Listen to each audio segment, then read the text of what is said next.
But now we've got to the most exciting part of the day. We are now going to go to do the awards. So we have 2 awards this year that we're giving out. The first one is for the, I've got to change up here for my notes. The first one is the Worker Co-op Best Practices Award. And I get to talk about the nominee because I actually nominated them. And we have nominated London Brewing Co-op for the Worker Co-op Best Practice Award. And this is because we just see that they are doing a lot of things that we can really get behind.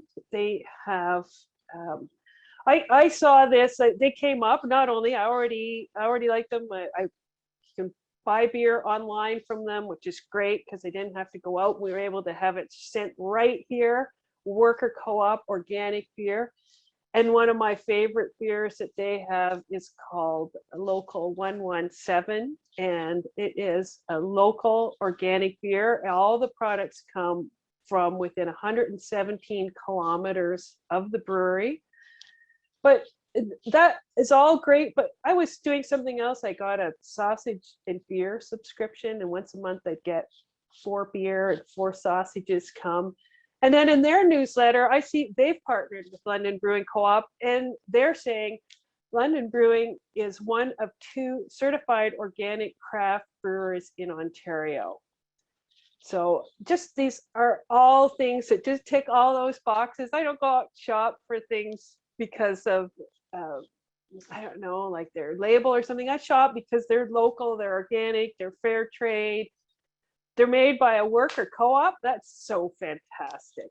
So I can't really say so much. You know, we've got someone here from London Brewing, and I thought that they really are the best people to speak about what they've been doing over the past couple of years that has really moved them forward. And I believe that Aaron is going to speak today for them and just give us a little bit more information more than I can give, that's for sure. But please, Aaron, would you? All right. Thanks for the introduction, Reba, and thanks very much to the CWCF for the recognition. We're very grateful to receive it. It's been kind of heads down, keep moving for the past 22 months since the bottom dropped out of what was our primary business, and it got picked up by folks like Reba and others who supported the home delivery program that got us through until bars and restaurants started to open back up, and we were able to do some activities in the tap room. The tap room is sort of our retail space. It's also kind of the lifeblood of what we do. It's where we connect with community groups. We've got an event going on this evening with Bird Friendly London. We did a beer for them that's raising funds for the little black dots that they're going to put on the windows around the city. It's just sort of fun stuff like that, and we really miss that for the last while. Sort of that community connection piece. We started out of the back of the Root Cellar Organic Cafe and Restaurant on a little 120 liter system as a worker-owned cooperative. It was far too small to be a business, but it was big enough to start producing some beer and getting it into people's hands, either on tap at the restaurant or at the once a month pop-up shops that we did. And it's grown since then. All throughout, we've been producing the Local 117, which is very near and dear to our hearts. It's actually made it into the LCBO system for the first time this spring as part of a 4-pack sampler. So we were able to carry that message out there, because beer is primarily, it's an agricultural product. It grows on farms, and if those farms were local, what kind of difference would it make to our local communities, to our local economy, to our environment? We just crunched the numbers the other day on sort of our annual consumption of grain. It takes about a half acre of grain to make a batch of beer. So it's it's substantial. And by sourcing as much local as we do, we were actually able to reduce our overall CO2 emissions by 16%. When you're looking at climate change, that's significant. Where we choose to buy our ingredients from and the kinds of agricultural practices that we choose to support sort of have ripple effects that go out beyond just having a good job for ourselves. It's about creating a viable long-term community as well. I could go on, but I know we're short for time. Just wanted once again express appreciation for the recognition and thanks for the support in the home delivery front as well. That kept us going. Well, thank you, Aaron. That's great to hear from you. And I know when I was speaking with you folks earlier that you've actually also gotten into some non-alcoholic drinks, the 4C Botanicals line of tonics. And that's really great to hear that you also have something that is good for the people who don't want to have an alcoholic drink and maybe not kombucha. For sure. Yeah, that's just we were able to, the pandemic pivot was purchase a canning line used from Flying Monkeys Craft Brewery and figure out how that works. Which puts some margin back into the bottom line and also gives us more flexibility over production. And with that flexibility comes opportunity for experimentation, like the Forest City Botanicals, which is a partnership with our sister business On the Move Organics that operates out of the same facility and is a local organic grocery and produce home delivery company. So sort of working together to keep moving forward. Well, congratulations, Aaron, and congratulations to London Brewing. And I really look forward to coming up and visiting with you folks. It's in the plans for us to come and visit with the members. And I've really been trying to make an opportunity to get up there and visit with you and some of the other co-ops up in that neighborhood. And I see that Hazel's waving at me. You got something, Hazel? Yeah, we were just taking turns not reading each other's chats because I wanted to find out if Aaron, if your co-op has received the award yet in the mail.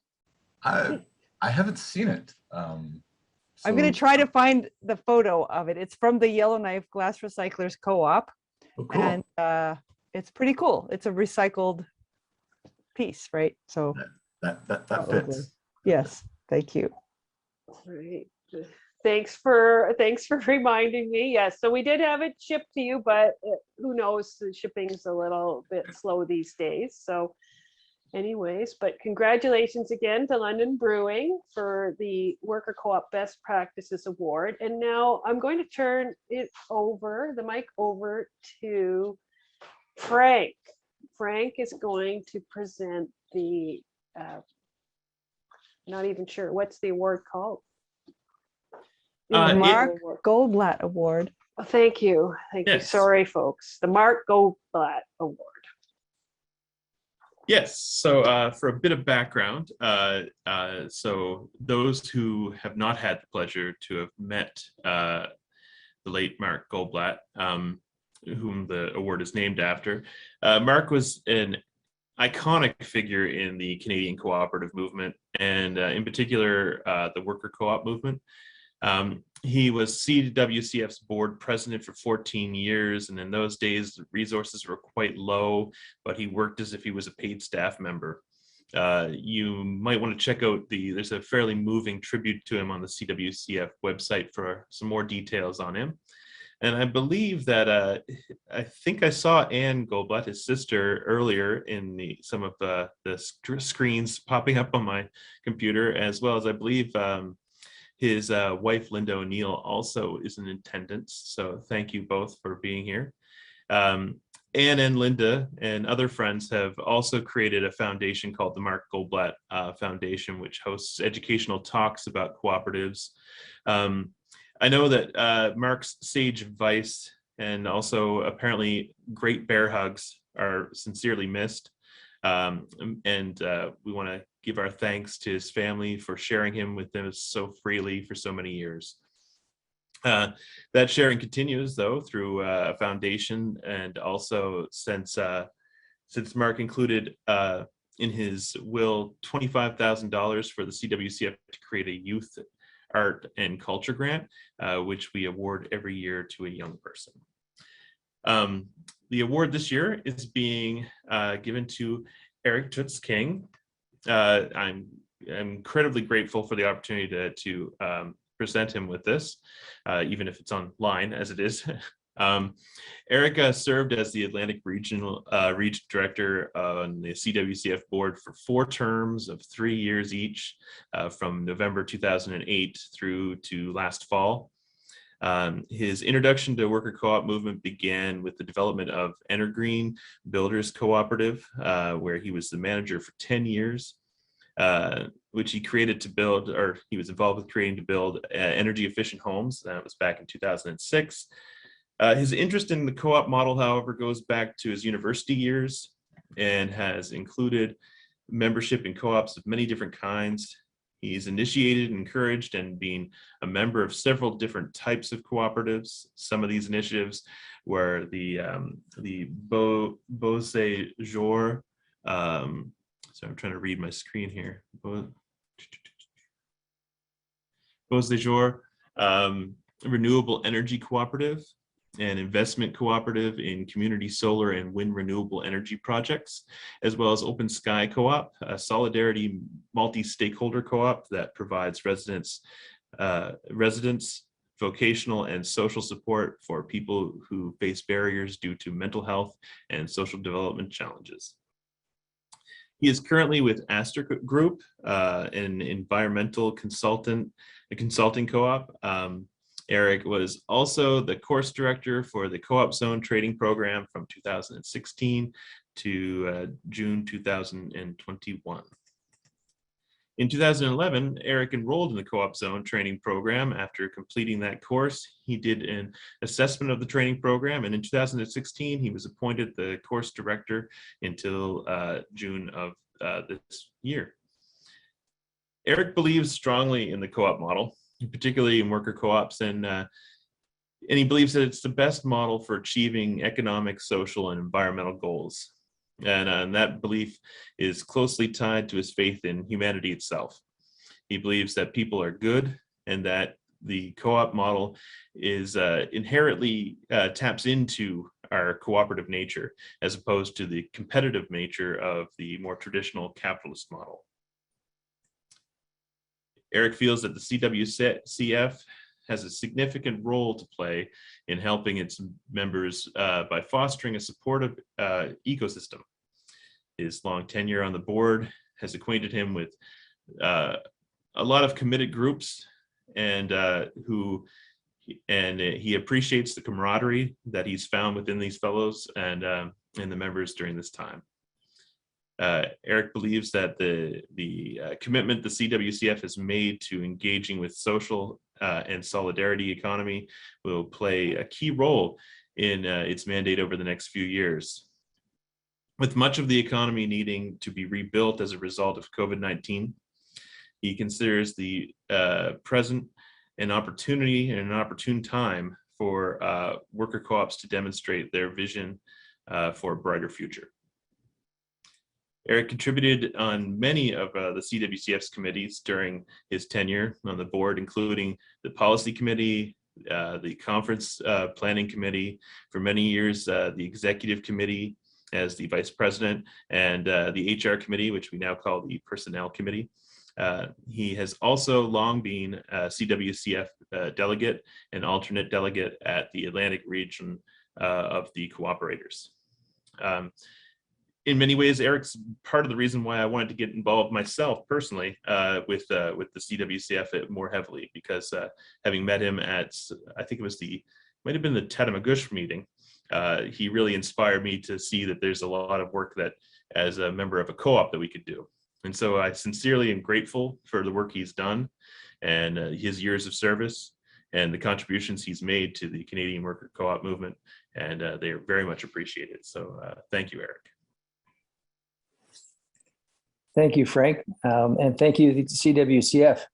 I'm hoping you can hear me well. We're sharing an earphone.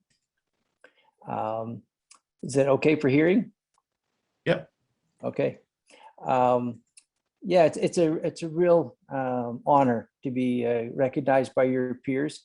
And CWCF has been very dear to my cooperative heart for back when I was just a member of Evergreen Builders, attending my first annual meeting of the CWCF, and it's really wonderful. Mark was a friend of mine. Mark was still on the board when I joined, and then when he went to CMC, he continued to be supportive of the CWCF, and he's been a model that I look up to over the years, and appreciated his contribution to the CWCF and the slogging that went on in those early years to keep CWCF going as a very committed volunteer. This annual meeting and this year's conference has really been inspiring to me. As I said a couple of times in the chat, we are a strong group, and it's really quite great to be part of that and to know how much contribution we're making.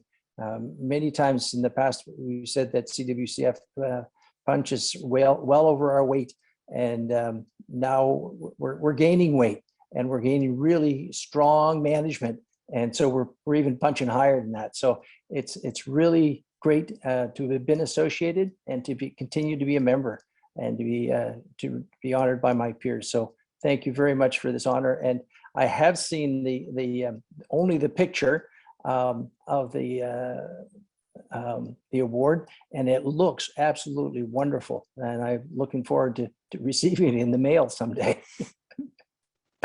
Thank you. Yes, thank you, Eric. Your work was much appreciated on the board, and we still miss you.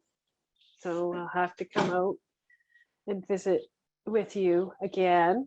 And I'm sorry that the awards didn't get there in time. We expedited them, but oh well. Yeah. So, did you have something? Oh, go ahead. Just saying, Reba, you invited yourself again to visit, and that invitation is to many people on CWCF who have stayed here before, and new friends as well. So. Well, thank you. So, so this actually concludes the formal part of the AGM, except for some Q&A. So Reba, can I just say one little word? Absolutely. Which is that Margaret was quietly sitting beside Eric the whole time there, and she was a very big part of the award we gave last year to Open Sky. And I also want to just add, before I ask Margaret if she wants to say a word, happy birthday, Margaret. Someone told us that. Those little birds. Thank you, Hazel, and really appreciate. I think you probably know, I think this guy's pretty good too, and really appreciate this award. Appreciated the honor for Open Sky a little while ago when we were all together in Tatamagouche. Thank you very much. Yeah. This morning we were working on a housing cooperative, so. Yeah. Well, that's great. Yes, congratulations to our award winners this year. That's excellent.